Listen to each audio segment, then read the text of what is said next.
বন্ধুরা, আজকে পার্লারের মতো আমরা যদি হেয়ার স্পা ক্রিম বাইরেতেই তৈরি করি, হাজার হাজার টাকা দিয়ে আমরা পার্লারে হেয়ার স্পা করি, তারপরে হাজার হাজার টাকা দিয়ে আমরা হেয়ার স্পা ক্রিম কিনে আনি। কিন্তু যদি 20 টাকার মধ্যে আমরা হেয়ার স্পা ক্রিম বা মাস্ক বা যেটাই বলুন আপনি, আমরা যদি বাড়িতেই তৈরি করি, কি ক্ষতি? এতটা উপকার। এটা আপনার চুলকে ড্যামেজ হতে দেবে না, চুলটাকে হেয়ার স্পা যেরকম সিল্কি করে সেরকম সিল্কি করবে। আপনার চুলকে একটা নারিশ এনে দেবে, তার সাথে সাথে আপনার চুল একেবারে মোলায়েম স্মুথ হয়ে যাবে। আর একটা কথা, এটার ফলে আপনার খুশকিও থাকবে না, কেননা যা যা উপকরণ আমি দিয়েছি সব কটা হেয়ার স্পার থেকেও দামি। তার জন্য চলুন কিভাবে তৈরি করতে হয়, কেমনভাবে ব্যবহার করতে হয়, কী করতে হয় সব আমরা দেখে নিই। ভিডিওটাকে একদম স্কিপ করবেন না, আপনারা তাহলে অনেক কিছু মিস করে ফেলবেন। আর চ্যানেলটা যারা নতুন হয়েছে তাহলে সাবস্ক্রাইব করতে ভুলবেন না। Welcome to my channel Akshay beauty hair care. তো চলুন শুরু করি, কি করে তৈরি করতে হবে। তো থাকুন, সাথে থাকুন, পাশে থাকুন। দেখুন, আমি এখানে যেটা নেব, প্রথম তো আমি রাইস নেব। রাইস কিন্তু আমাদের চুলকে গ্রোথ করে আর চুলকে শাইনি করতে সাহায্য করে। রাইস ওয়াটারও আপনি নিতে পারেন, বাট আমি যেই মাস্কটা আজকে বানাবো, যেটা হতো আমাদের পার্লারের হচ্ছে মাস্ক, সেটার জন্য আমি এখানে রাইস নিয়ে নিয়েছি 3 চামচের মতো। আর আমাদের যেটা আরও সেকেন্ড ইনগ্রিডিয়েন্ট যেটা দরকার পড়বে চুলকে শাইনি করতে, চুলকে একেবারে গ্লাসি করতে, সেটা আমাদের দরকার হচ্ছে ফ্ল্যাক্সিড। আমি এখানে 3 চামচের মতো নিয়েছি। নিয়ে এটাকে আমরা ভালো করে ধুয়ে নেব। এটাকে আমি একবার ধুয়ে নেব, কেন বলুন তো? ফ্ল্যাক্সিড না ধুলেও চলে, কিন্তু যেহেতু আমরা চাল ব্যবহার করছি তাই জন্য আমরা একবারে ধুয়ে জলটাকে ছেঁকে নেব। দেখুন, আমি এক ধোয়া দিয়ে নিয়েছি। এটাকে আমি এখন সারা রাত, প্রায় 1 গ্লাস জলে এটাকে আমি সারা রাত ভিজিয়ে নেব। এইটা ব্যবহারের ফলে আমাদের পার্লারে যে আমরা হেয়ার স্পা একটা যে কার্টেনের আমরা যে ক্রিম আমরা বক্সে হোক বা পার্লারে বিক্রি হোক বা পার্লারে আমরা ব্যবহার করি, সেটা মনে করুন আমাদের এই ক্রিম আজকে আমরা তৈরি করব। এতটা উপকারী চুলের জন্য, আপনারা একবার ইউজ করলে ফিদা হয়ে যাবেন, বুঝলেন? তার জন্য এটা আমি ভিজিয়ে সারা রাত রাখবো। তারপরে আমরা সকালবেলা এটাকে আমরা কি করে ইউজ করতে হবে সেটা, বা কীরমভাবে আমাদের কি প্রসেস আছে সেটা আমরা আপনাদের সাথে শেয়ার করব। এবার আমি এটাকে ভালো করে গরম করব, বুঝেছেন? একটুখানি বয়েল আসবে, বয়েল আসার পর ঠান্ডা করবেন না, ফ্যানের কাছে নিয়ে এরম এরম করে একটুখানি নাড়াবেন। কেননা আপনি যখন ঠান্ডা করবেন আপনার যে ফ্ল্যাক্সিড জেল ওটা ঠিক হয়ে যাবে। ঠিক হওয়ার ফলে আমরা যেই কনসিস্টেন্সি চাইছি সেটা বেরোবে না। তার জন্য একটা বয়েল আসার পর ফ্যানের নিচে খালি একটুখানি এরম এরম করবেন, আর নইলে একটুখানি ফ্রিজে রেখে দেবেন, ডিপ ফ্রিজে 5 মিনিটও না, 3 মিনিটের জন্য ফ্রিজে রেখে গ্রাইন্ডিং করবেন। গ্রাইন্ডিং করার পর একটা সাদা কাপড়ে ছাকবে, আমি ভিডিওতে দেখাবো অবশ্য আপনাদের। সাদা কাপড়ে ভালো করে ছেঁকে নিয়ে একটা আমাদের জেল টাইপের যেটা, সেটা আমাদের বের করে ওর মধ্যে আরও 2-3টে ইনগ্রিডিয়েন্ট মিশিয়ে তারপরে আমরা হেয়ারে অ্যাপ্লাই করব।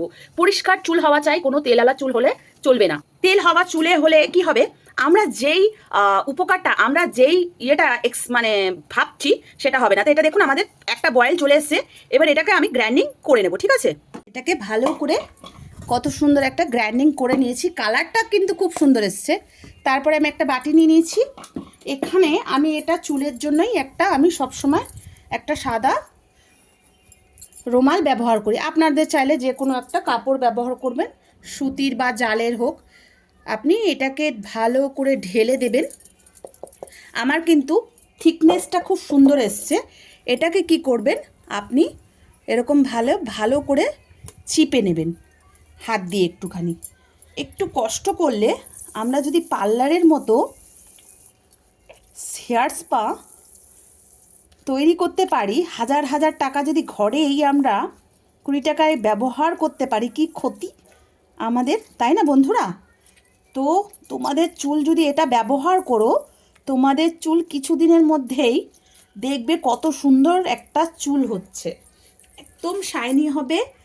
আর কোরিয়ানরা কিন্তু চাল জল বলুন, চালের রাইস শ্যাম্পু বলুন, সব কিছুই কিন্তু কোরিয়ানরা ব্যবহার করে। তাই এখানে আমরা ফ্ল্যাক্সিড দিয়েছি, চাল যেহেতু দিয়েছি, আমাদের চুলের কিন্তু থিকনেসটা খুব সুন্দর হবে। আপনারা 15 দিন একবারে, যাদের সিল্কি চুল তারা মাসে 2বার ব্যবহার করবেন। আর যাদের খুব রাফ চুল, খুব ড্যান্ড্রফ চুলে, রাফের চুলে, বা কোথাও বিয়েবাড়ি বা ফাংশন বাড়ি যাচ্ছেন, হেয়ার স্পা জেল বা হেয়ার স্পা করানোর ইচ্ছা আছে, তার 1 সপ্তাহ আগে থেকে আপনি করবেন। সপ্তাহে 2বার ব্যবহার করবেন। দেখবেন চুলের কতটা সুন্দর মোলায়েম চলে এসছে। দেখুন আমাদের কিন্তু একটা হেয়ার আমাদের জেল তৈরি, মাস্ক তৈরি গেছে। কতটা সুন্দর অ্যান্ড থিকনেস দেখতে পাচ্ছেন। এর মধ্যে আমরা যেগুলো মেশাবো সেগুলো হচ্ছে, প্রথমে আমরা নারকোল তেল এর মধ্যে 2 চামচ নিয়ে নেব। না, এটা বড় চামচ বলে 1 চামচ, আপনাদের যদি ছোট চামচ হয় তাহলে 2 চামচ নেবেন, ঠিক আছে। এটাকে মেশাবো, কত সুন্দর থিকনেস আমাদের, পুরো পারফেক্ট। আর আপনাদের যদি মনে হচ্ছে যে থিকনেসটা খুব পাতলা, আপনারা এর মধ্যে একটুখানি চালের গুঁড়ো মেশাতে পারেন, কিন্তু আমার মনে হচ্ছে একদম ঠিক আছে। পুরো চুলে যেহেতু আগা থেকে গোড়া থেকে আমরা অ্যাপ্লাই করব, তার জন্য আমাদের এই কনসিস্টেন্সিটা ঠিক রয়েছে। তারপরে যেটা আমরা মেশাবো, নারকোল তেল কিন্তু আমাদের চুলের শাইনি আর চুলকে মোলায়েম রাখতে কিন্তু খুব ভালো সাহায্য করে। এরপরে আমরা যেটা মেশাবো, 1/2 চামচ গোলাপ জল। গোলাপ জল কিন্তু চুলকে ভাঙা থেকে কমায় আর চুলকে মোলায়েম ময়েশ্চারাইজ করতে সাহায্য করে। এইটা পার্লারের মনে করুন একটা সিক্রেট, আপনারা কিন্তু খুব ভালো এটা ইউজ করতে পারেন। আপনাদের কাছে যদি কোনো এসেন্সিয়াল অয়েল থাকে আপনারা মেশাবেন, আর যদি না থাকে তো একটা ভিটামিন ক্যাপসুল মেশাবেন। আর যদি এসেন্সিয়াল অয়েল থাকে 5 ড্রপ রোজমেরি বা ল্যাভেন্ডারের এসেন্সিয়াল অয়েল আপনি দিয়ে দেবেন। তাহলে আমাদের পার্লারের হেয়ার মাস্ক একদম, আমাদের হেয়ার স্পা মাস্ক রেডি, তৈরি। এটা মাথা ঘষা চুলে ভালো করে অ্যাপ্লাই করবেন, গোড়া থেকে আগা পর্যন্ত অ্যাপ্লাই করে 1-1.5 ঘন্টা রাখবেন।